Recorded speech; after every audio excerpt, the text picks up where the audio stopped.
I am the Philosophical Bachelor, and today I'm going to talk about mysticism and Bergson. To know what to do, we first have to understand the nature of reality, and with it, our own nature. This method of developing a metaphysics, a philosophical anthropology based on that metaphysics, culminating in an ethics based on both, is a well-trodden path undertaken by many builders of philosophical systems, including Plato, Benedictus de Spinoza, Immanuel Kant, and Arthur Schopenhauer.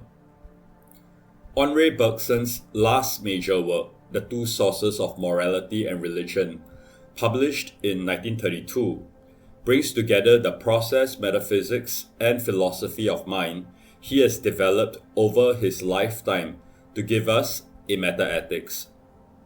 I call it a meta-ethics and not an ethics because it does not propose a schema by which we should conduct ourselves. Instead, he seeks to explain how human life came to be the way it is and how we can get to the next level. In Creative Evolution, published in 1907, Bergson has explained that nature had proceeded down two distinct lines of evolution.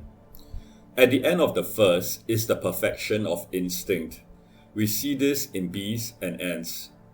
Each member of a bee colony is physically distinct from the others, each with a specific role in service of the whole hive.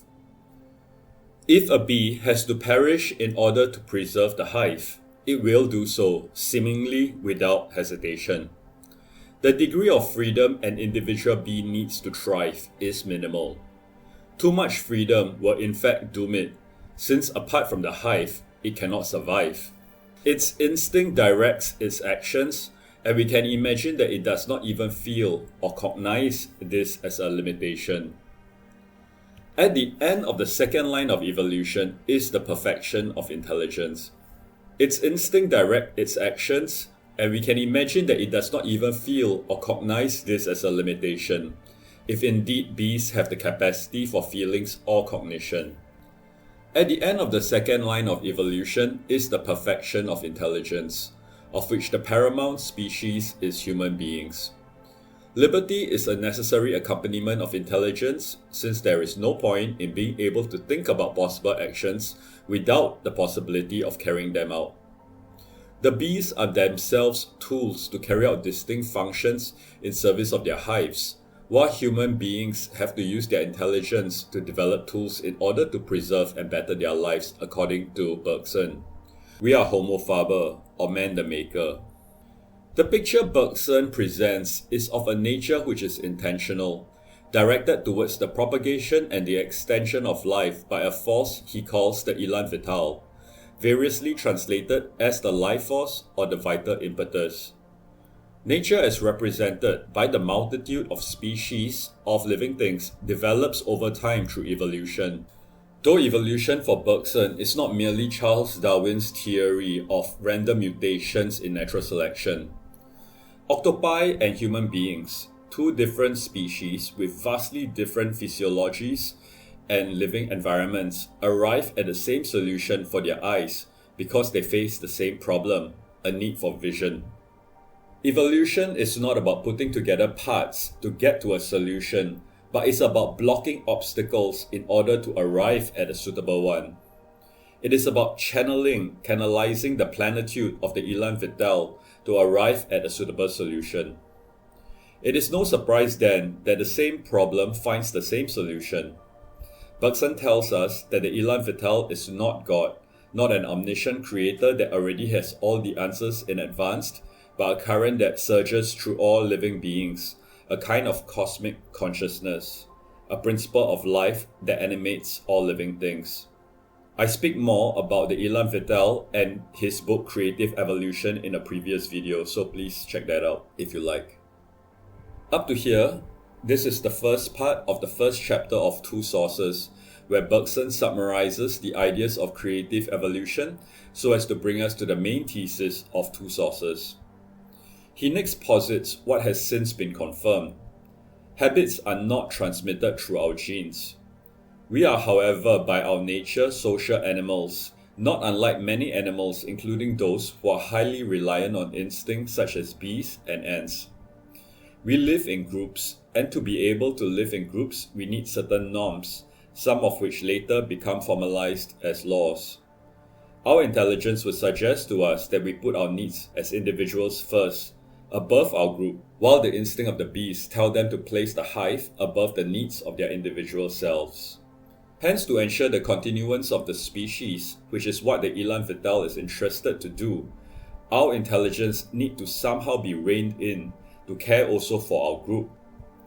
Bergson needs to explain why we feel moral obligations to act in ways beneficial to our groups, sometimes even to our own detriment. He posits that we form such habits that are deeply ingrained in our behavior, not because of genetic transmission, but because of education, where we are taught to abide by our culture and norms. These culture and norms have been deposited in society over time. Bergson believes that if we could somehow remove the effects of our education, culture, and society, a modern human being will not be so different from a primitive one in terms of physiology and behavior, since we do not inherit habits genetically. The moral obligations we feel towards our group are stored in our culture, customs, and societal norms. Yet, such societal moral obligations seem to run counter to our nature, since our intelligence will prioritize our personal needs and wants. How can nature fix that to ensure an orderly and hence enduring society, in order to preserve the human species? By using the intellect against itself. If nature had wanted a firm obedience to its intention, it could have done with us what it did with the bees. By rooting the individual bee's behavior in instinct, it leaves the bees no liberty to act as it may have otherwise wished if it had the intellect to make such wishes.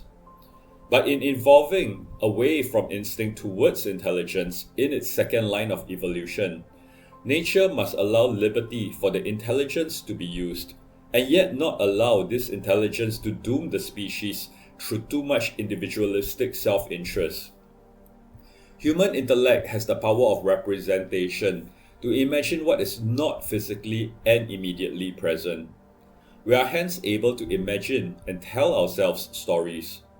We hallucinate a divine presence watching us, leading us to invent gods and to obey them, myths that develop into what Bergson calls static religion to introduce order into our societies. The mores espoused by this static religion then become habits of moral obligation. Such habits come to replace the instinct that has been displaced by human intellect. As he tells us, round the edge of intelligence, a fringe of instinct persists, and around instinct, a fringe of intelligence. This claim is empirical. Human beings as intelligent animals still possess some instincts, just not as much, the way bees and ants do possess some intelligence, just not as much. It is a matter of emphasis by nature along its two main lines of evolution. Obedience to moral obligation in general, since it arises from habit, which is akin to instinct, hence feels rather natural, often effortless, making deviation tension-inducing. Hence, when one eschews one's habit of moral obligation, just like if a bee eschews its instinct, one will feel from this tension a pressure to revert. Our intellect tells us to care for our own selves, and the teachings of static religion to care for our group such as our family. From caring for the group to caring for our society is an expansion of the same kind of care, merely a difference in degree. But to go from caring for our society to all of humankind is for Bergson a difference in kind. It is precisely because of one's care for society that causes one to defend against outsiders to it. One's ownership of property, respected by members of one's society because of our shared laws and customs, is threatened by wars waged on our society by foreigners who do not respect our laws and customs. How then can one go from loving thy neighbor to loving others who may live far away, that one may never see or contact, but may pose an existential threat? How can we nevertheless love them? How can the human species get to the next step of its evolution? Bergson thinks it is possible through dynamic religion. Static religion, in his account, is born of hallucinations, while dynamic religion is from a profound connection with the transcendent. The heart of dynamic religion is mysticism and the mystic, characters who through their own direct contact with the divine bring fresh, new insights to the people, making possible a moral transformation. Many past mystics have preached a doctrine of universal love for humanity. Bergson writes, "The appearance of each one of them was like the creation of a new species, composed of one single individual, the vital impulse culminating at long intervals in one particular man, a result which could not have been obtained at one stroke by humanity as a whole. Each of these souls marked then a certain point attained by the evolution of life, and each of them was a manifestation in an original form of a love which seems to be the very essence of the creative effort. The creative emotion which exalted these exceptional souls and which was an overflowing of vitality has spread far and wide about them." The love these mystics have are not directed at specific individuals or even groups, but is a universal love which manifests in their acts and teachings. The creative emotion exuded by these mystics infect others, bringing them under the influence of the dynamic religion. While many, though not all mystics, belong to a particular static religion, their teaching of love are acts of creativity and not dogmatic ones, differentiating them from the organized and rigid doctrines of static religion. Such knowledge does not compel people the way habits do by pressure, attracting them instead. However, these emotions too can generate their own moral rules, such as respecting the rights and liberty of every person, both within and outside our society.